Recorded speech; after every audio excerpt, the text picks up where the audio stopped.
Jamila Toyчубекова учурда 65 жаш куракта. Ал районга аты таанылган жалгыз фермер айым. Бул тармакта акыркы 25 жылдан бери трактор, комбайн жана айыл чарбасына керектүү техникаларды айдап эл кызматында. Фермер айым өзүнүн карамагындагы айыл чарба техникаларын байлыгым деп баалайт. Дыйканчылыктын сырын жакшы билген айым жазгы жана күзгү оруп жыйноо үчүн эл кызматына чыкпаса ооруп калат.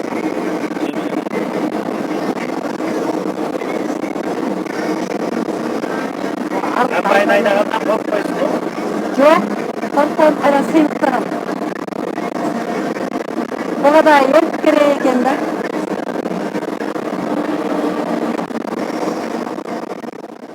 Жүрдүм, ушул иштеп атканымды элге, коомго, жерге пайдам тийип аткан ушул өкмөттө баардык айыл чарбасынын эмгек сиңирген кызматкерлери мага беришти. Жумга алгандарым болушун ардап батуумун алдым.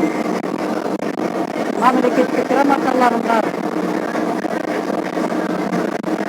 Эмгегимди баалашты. Ушул эмгегимди баалагандан кийин ушулда эмгегим башкаларга да үлгү болоюн деп ушул өзүм 60-тан аштым, 65-тен астам дагы мына эмгектерди иштеп ушул алга жаштарга башкаларга үлгү болоюн деп иштеп келе жатам. Jamila Toyчубекованын кесиби айыл чарбасы боюнча фермер, агроном. 25 жылдан бери айыл чарбасында жүрүп, өзүн түптөгөн чынар үрөн чарбасын жетектеп келет. Арышы чоң, турмушу узун, жашоодогу эмгектин аркасында мамлекеттик бюджетке миллиондогон сом салык төгүүгө жетишкен. Азыр сиздер менен ичинен кандай ролду башкарып атканын көрдүк.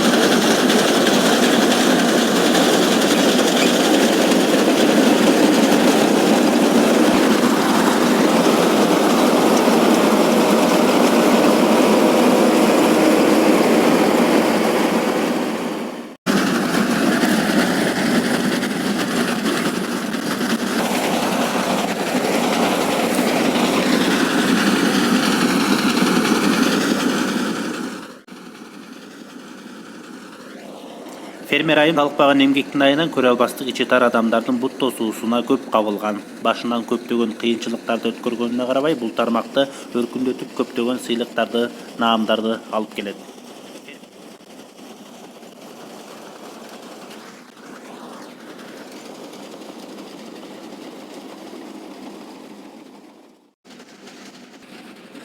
Көрө албастыктардын айдын кептери фермер айымды тескерисинче чыйралтты. Бул ишке белин бекем бууп, ак эмгектин арты менен нан таап жеген Жамила эже тарыхта аты калган социалисттик эмгектин баатырлары Зууракан Кайназарова, Өлмөскан Атабековаларды идея тутат.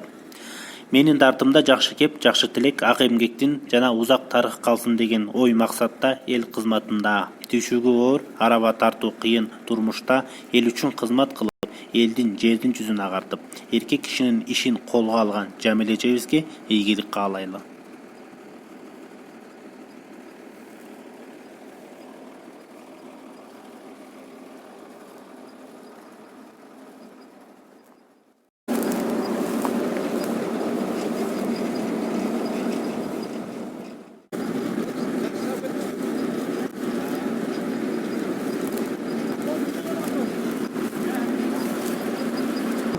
Жумгал районунда быйылкы жылы 4326 гектар дана эгин айдалган. Мына азыр 3 ай өтүндө кызуу башталды. Кызыл жылдыз, Гөгөй, Чайек ай өтүндө 6 комбайн иштеп атат. Эми азыр бул мына Жамила эженин комбайнын көрдүңүздөр, бул жаңы келген комбайн. Гөгөй ай өтүп алдым, унутпадым, адагы жаңы келген комбайн. Кызылсызда Тул Тукуп Айбектин да комбайны бар, 2 жыл болуп калды, адагы жаңы комбайн. Буюрса эми райондо комбайн боюнча мындай көп тартыштык болбош керек. Быйыл эми жалпы эгинибиздин чыккан эми ортойм. Жакшы, кээ бирөө 35-40ка чейин алса, кээ бирөө 20-15тен алат.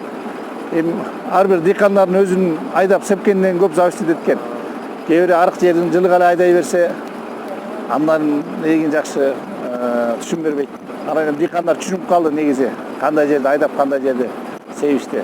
Аны эми жалпы зондан райондо башталып калды. Буюрса бир 500-600 гектар жер чабылып калды бүгүнкү күнгөчү. Жакшы эле да.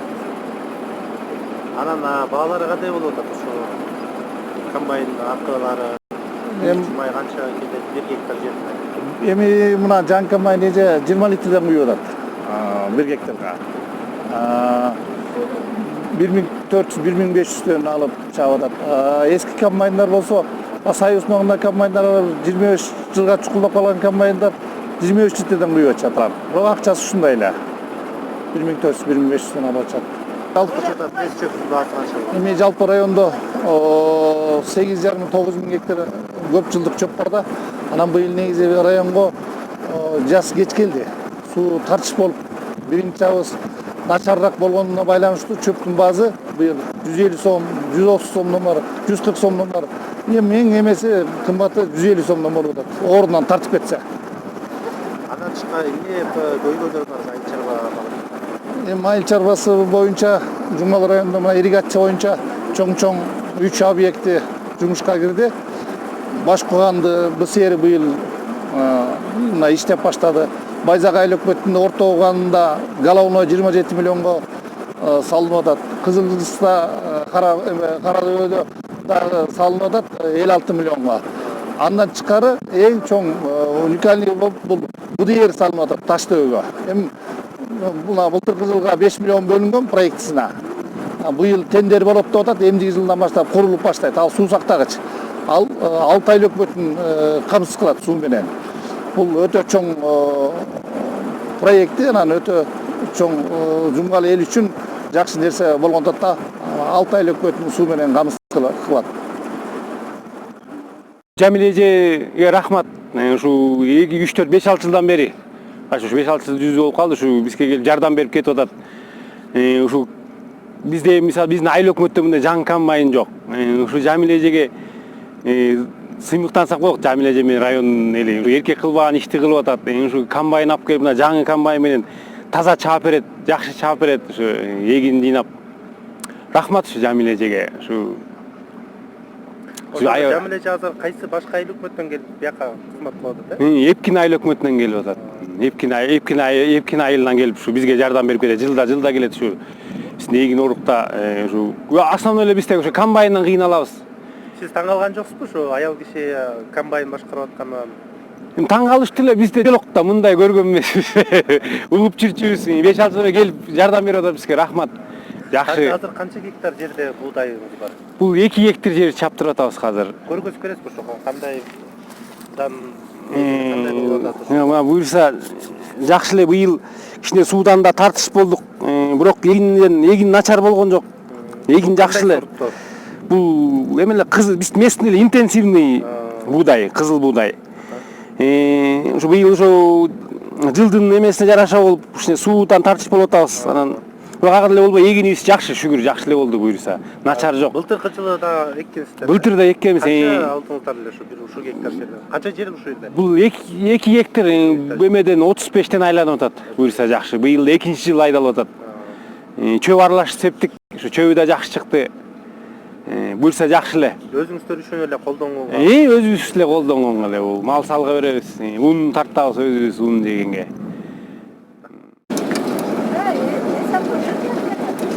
Eskilerde zaplök bolçuda. Azır kulüpler bro менен бекип коюшат турбайбы?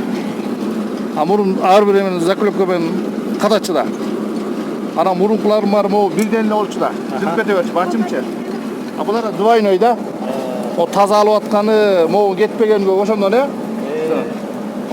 Полис. Сегмент жаңы салыш керек. Азыр жаңы болсо жакшырат. Эски болсо чөптүн баары калып калат.